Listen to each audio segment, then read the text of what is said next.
গ্রাম এবং শহরের যে পার্থক্য আছে, এখানে বক্ষব্যাধির যে প্রকোপ, এই প্রকোপের মধ্যে কোনো পার্থক্য সূচিত হয়? আমরা দেখেছি, আমাদের কিছু স্টাডি আছে সেই বিবেচনায় বলতে হবে। যেমন অসংক্রামক কিছু ব্যাধি আছে যেটা জীবাণুর দ্বারা সংক্রমিত হয় না, যেমন অ্যাসমা, সিওপিডি, আমি মূলত এই দুটার কথাই বলি। তো সেটা আমরা স্টাডি করে দেখেছি আসলে শহর আর গ্রামের মধ্যে ব্যাপক পরিবর্তন আছে তা না।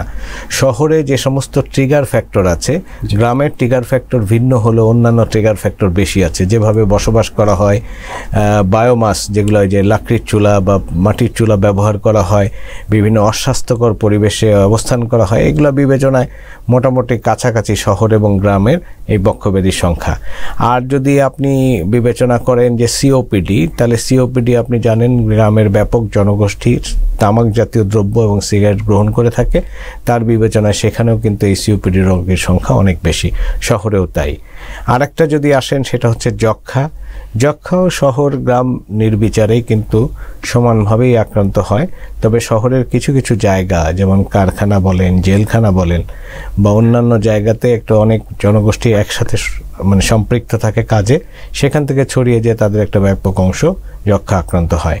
তো সুনির্দিষ্টভাবে বলা যাবে না শহর আর গ্রামের মধ্যে এই অংশে অনেক কম হয়, ওই অংশে অনেক বেশি হয়, ঠিক এইভাবে বলা যাবে না।